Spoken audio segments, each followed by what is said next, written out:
outrageous and audacious things you can ever imagine. If you go to that culture and say, you know, hey, you know, we've got some skills that you probably could use. To me, that's the sharing of information that should be both reciprocal and honored. But it's very different for me to go and say, your ways are no longer acceptable. You know, get with the program, educate your kids in this school, get rid of your superstitious ideas, and accept some of mine. There is an assumption that Western education, Western knowledge is universally applicable, is something that is superior. There's a sense that we have evolved to a higher level of being, and that these people, however lovely they are, they're going to benefit from this superior knowledge.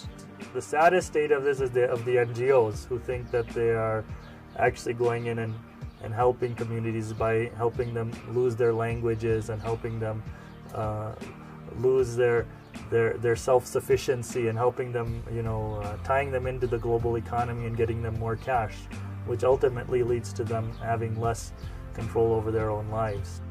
A lot of them are very well-intentioned, good people who are actually thinking they're doing something good for children and for communities, but they don't understand, I think, the much larger game in which they are pawns. The bottom line is, you know, we're living through a time of transition that it just behooves us to pay attention to. It's like what Margaret Mead said before she died. Her greatest fear was that as we drifted blindly toward this blandly amorphous generic world, whatever it's going to be, we would wake one day as from a dream, having forgotten that there were even other possibilities of life itself. You know. These peoples, these visions, aren't failed attempts at being us. They're unique answers to the fundamental question, what does it mean to be human and alive?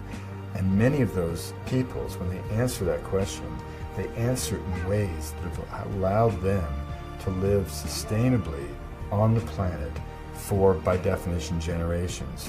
The species has been around for a long time. Who knows when you want to say it began as a social form, 150,000 years ago? The Neolithic Revolution that gave us agriculture, that's only 10,000 years ago. Modern industrial society, as we know it, is scarcely 300 years old. That shouldn't suggest that we have all of the answers for all of the challenges that are going to confront us as a species in the ensuing millennia.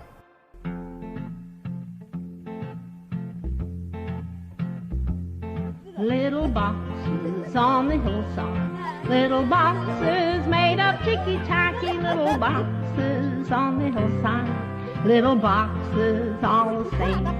There's a pink one and a green one and a blue one and a yellow one, and they're all made out of ticky-tacky and they all look just the same.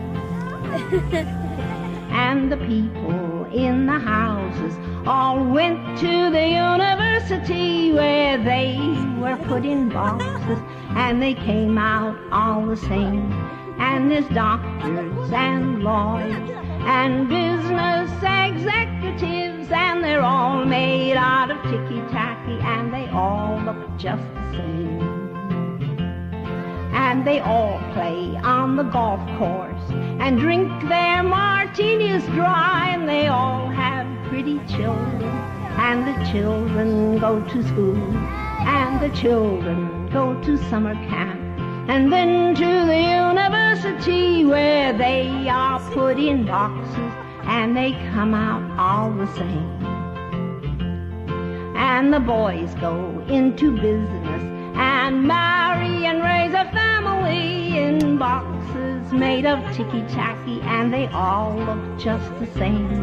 There's a pink one and a green one and a blue one and a yellow one, and they're all made out of ticky-tacky and they all look just the same.